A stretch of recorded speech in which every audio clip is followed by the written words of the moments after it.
नमस्कार साथियों, उम्मीद करता हूँ कि आप सब लोग अच्छे से होंगे और घर पे आपके माता-पिता भी बहुत अच्छे से होंगे। दोस्तों, आज की ये जो मैं आपको कहानी सुनाऊँगा, ये कहानी हमने सुनी थी जब आगरा में प्रभु का सत्य का साथ हो रहा था। तो वहाँ पर हमें एक बुजुर्ग व्यक्ति मिले जिनकी उम्र लगभग 55 से 60 के बीच में होगी। उन्होंने कहा कि बेटा, हमने बहुत गंगा जी गए, स्नान किए, तीर्थ यात्रा करी। मेरी लगभग 60 साल की उम्र होने को आई है और मैंने पूरे भारत में बहुत से तीर्थ गए और ऐसा कोई मतलब तीर्थ स्थान नहीं छोड़ा जहाँ गए ना हों। लेकिन जो है ना, एक समस्या हो गई थी, तो समस्या को ठीक करने के लिए मैं जो है ना कुंभ में भी गया था नहाने के लिए। तो लेकिन वहाँ पर मेरी समस्या और बढ़ गई, ठीक होने का नाम नहीं ले रही थी। फिर अंत में जब प्रभु के सत्य के साथ में मैं पहुँचा, प्रभु की वाणी को सुना, उनके वचनों को फ़ॉलो किया, तो वह मेरी समस्या से छुटकारा हो गया। वह समस्या जो है ना मेरी हल हो गई। इतनी बड़ी समस्या थी कि शायद अगर नारायण शाकाहारी जी मुझे ना मिलते तो शायद मैं आज जीवित भी ना होता। चलिए आज आपको कहानी सुनाते हैं। उनका नाम है धनीराम यादव जी, जो उत्तर प्रदेश के बिजनौर जिले के रहने वाले हैं। वह बताते हैं कि जब वह छोटे से थे तो शुरुआत से ही वह तीर्थ यात्रा में उनका बहुत मन लगता था। उनके माता-पिता भी तीर्थ यात्रा पर जाया करते थे। कभी वैष्णो देवी के धाम पर जाते थे, तो कभी हरिद्वार, कभी ऋषिकेश। काफ़ी दिन बीत जाने के बाद जब धीरे-धीरे वह बड़े हुए, उनकी शादी हो गई और उनका जो है ना बच्चे हो गए 3 और तीनों बच्चे बड़े-बड़े हो गए। तीनों बच्चे अपनी-अपनी जगह सेटल हो गए। लेकिन कभी भी उन्हें भक्ति से बाहर नहीं आए, हमेशा भक्ति में लीन रहते थे और इतनी भक्ति करते थे कि दिन भर वह भक्ति में मग्न ही रहते थे। ऐसे थे धनीराम जी। बात है 16 मार्च 2013 की, जब धनीराम जी का घर बन रहा था और लेंटर पड़ रहा था। दरअसल उनके जो पुराना घर था वह कच्ची मिट्टी का था, तो उसको तोड़ करके वह नया घर बना रहे थे।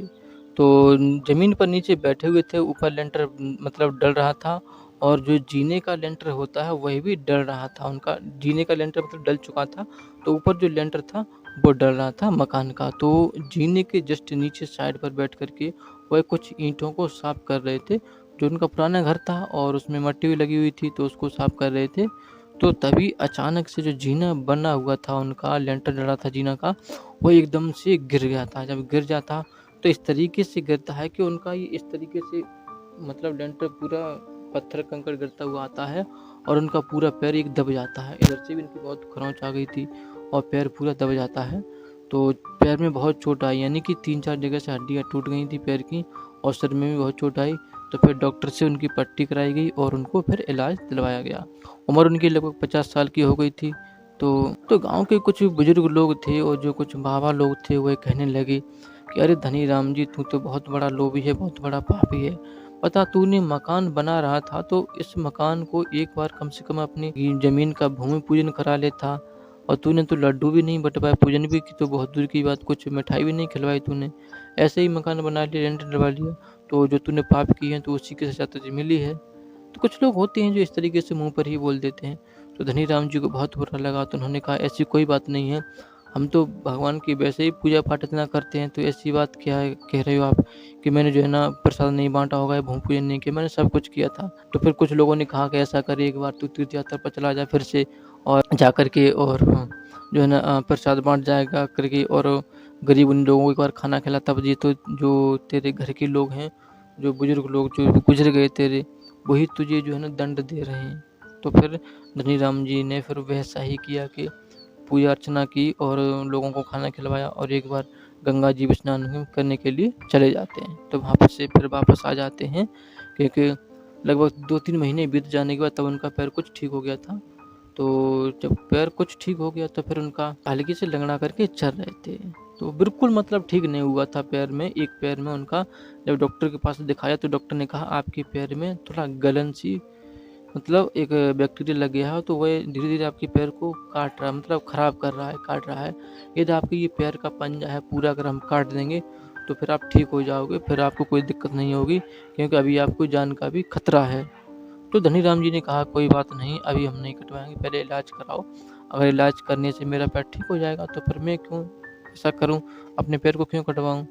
तो डॉक्टर ने कहा ठीक है। फिर डॉक्टर जो है ना उनके उस घाव को सूखने के लिए दवाई देने लगते हैं। धीरे-धीरे समय गुज़रने लगता है।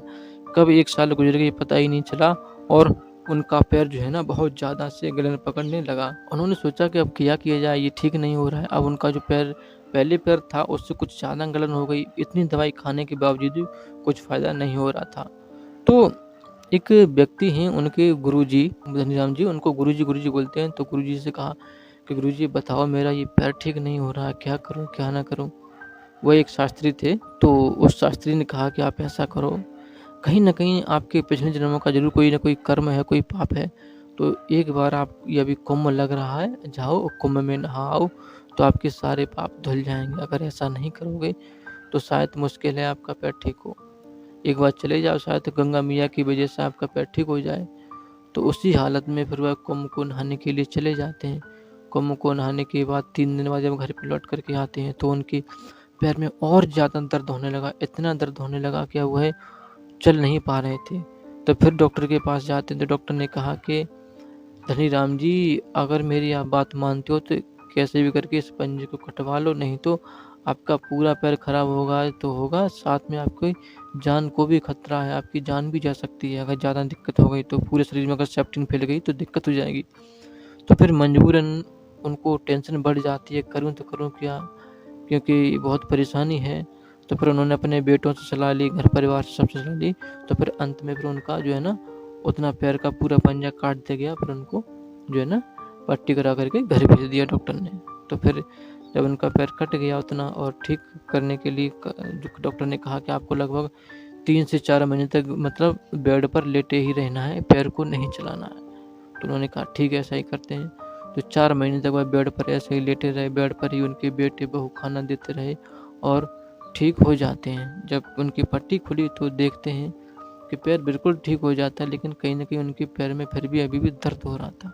डॉक्टर ने कहा कोई दिक्कत नहीं, धीरे-धीरे आपका दर्द चला जाएगा, थोड़ा वेट कर लो, 2-4 दिन 10 दिन बाद ठीक हो जाएगा। ये दवाई मैं कुछ लिख देता हूँ, ये दवाइयाँ आप रेगुलर खाते रहना तो ठीक हो जाओगे। तभी उनके गाँव के एक और व्यक्ति हैं जो नारायण साकरे जी के सत्य के साथ जुड़े हुए थे, आकर के उनके पास बैठ जाते हैं और उनका हाल-चाल पूछते हैं और कहते हैं कि धनीराम जी, आप कैसे हो और आपका पैर कैसा है, ठीक है कि नहीं है? तो धनीराम जी ने कहा हाँ, पैर तो अब ठीक है, ऊपर वाले की कृपा से ठीक हो गया है, लेकिन इसमें अभी भी दर्द हो रहा है। इस पैर तो मेरा डॉक्टर ने काट दिया था और अभी भी इसका दर्द ठीक नहीं हो रहा है। दवाई डॉक्टर ने दे दी है, वो खा रहा हूँ, लेकिन तब भी कोई आराम नहीं है। तो उस व्यक्ति ने कहा, अरे धनीराम जी टेंशन ना लो, आपका हरि परमात्मा की कृपा हुई तो आपका पैर ठीक हो जाएगा। अभी पास ही में आगरा नारायण साकार जी के सत्य का साथ हो रहा है, अगर मेरे साथ चलो तो चलो एक बार घूम आते हैं वहाँ पर। उन्होंने कहा अभी नहीं जाएँगे, कुछ दिनों बाद चलेंगे क्योंकि अभी मेरा पैर ठीक नहीं है, डॉक्टर ने मना किया है। तो उन्होंने कहा कोई बात नहीं, जब पैर आपका ठीक हो जाए तब चलना, क्योंकि देखो आपका पैर ठीक नहीं है, कुछ दिक्कत परेशानी और ज़्यादा हो गई तो आपको और टेंशन होगी। तो 4 से 10 दिन और बीत जाने के बाद धीरे-धीरे 1 महीना बीत हो गया, लेकिन उनका पैर का दर्द नहीं जा रहा था। अब उनको ऐसा लग रहा था कि कहीं न कहीं इसमें अभी और सेप्टिन सी फैली हुई है। इसमें ऐसा लग रहा था उनको कि कोई कीड़ा-सा काट रहा हो कि उनके पैर में अभी भी दर्द होता है। यानी अभी भी ऐसा लग रहा था मानो वो गल रहा हो उनका पैर। तो फिर अंत में वो धनीराम जी उसी व्यक्ति से मिले जो नारायण साकराचार्य जी के सत्य के साथ जुड़े हुए थे। उनसे जाकर के मिलते हैं, बातचीत करते हैं। तो उस व्यक्ति ने कहा कोई दिक्कत नहीं धनीराम जी, पैर आपका ठीक हो जाएगा। एक बार चलो चल करके घूम आते हैं नारायण साकार जी सत्य के साथ में। तो फिर उस वक़्त इटावा सत्य का साथ हो रहा था। तो फिर धनीराम जी उस व्यक्ति के साथ सत्य के साथ में चले जाते हैं। जब वहाँ जाकर के प्रभु की वाणी को सुनते हैं तो उनका मन बहुत प्रसन्न हुआ, इतना प्रसन्न हुआ, वो अपने दर्द को भूल गए पैर में। उनको पता ही नहीं चला कि उनके पैर में दर्द हो रहा है कि नहीं हो रहा है। इतने मंत्रमुग्ध हो गए कि बस उनको सामने नारायण साकार हरि जी ही दिखा रहे थे। इस तरीके से वे मंत्रमुग्ध हो जाते हैं। तो घर आकर के जब देखते हैं तो उनके पैर में दर्द नहीं हो रहा है। उनको लगा कि शायद हरि परमात्मा ने हमारी कृपा सुन ली है। तो फिर वे जो है ना तब से लगातार हरि के सत्य के साथ में जाने लगे और धीरे-धीरे फिर उनका जो है ना दर्द भी खत्म हो गया और उनका पैर आज बिल्कुल ठीक हो गया। दवाई भी हालाँकि खाते रहे, जब तक डॉक्टर ने कहा कि दवाई खाते रहें ना, लेकिन चला-फिरी कम करना। लेकिन फिर भी वह सत्य के साथ में जाते थे, जहाँ कहीं भी सत्य का साथ होता था, एक बार ज़रूर हरि परमात्मा के दर्शन करने के लिए जाते थे। तो ऐसी कृपा रही धनीराम जी के ऊपर नारायण साकरी जी की कि उनका पैर बिल्कुल ठीक हो गया, अब ना ही दर्द होता है। हालाँकि जो पंजा था वो तो डॉक्टर ने पहले ही काट दिया था उनका, क्योंकि अगर पैर नहीं कटता तो शायद पूरे शरीर में सेप्टिन फैल सकती थी। तो इस तरीके से ऐसी कृपा हुई धनी राम जी के ऊपर नारायण साकर जी की। क्योंकि उनको देखो दोबारा भी लग रहा था कि शायद अगर कहीं दिक्कत ज़्यादा हो गई तो फिर क्या होगा? तो तब वह हरि परमात्मा की शरण में जाते हैं और हरि परमात्मा ने उनकी सुन ली। तो ये थी धनी राम जी की कहानी जो मैंने आपको दोस्तों बताई, क्योंकि उन्होंने बहुत तीर्थ यात्रा करी, बहुत गंगा जी नहाए, कहीं आराम नहीं मिला। उनका मानना है कि हरि के सत्य के साथ में जाने से उनको फ़ायदा हुआ। तो ये अभीति उन्होंने बताई तो मैंने आपको बता दी। उम्मीद करता हूँ कि इस कहानी से आपको कुछ न कुछ जानकारी मिली होगी। यदि आप भी ऐसी कोई कहानी जानते हैं तो प्लीज़ हमें कमेंट बॉक्स में बताएँ, उस कहानी को लेकर के हम ज़रूर आएँगे। धन्यवाद।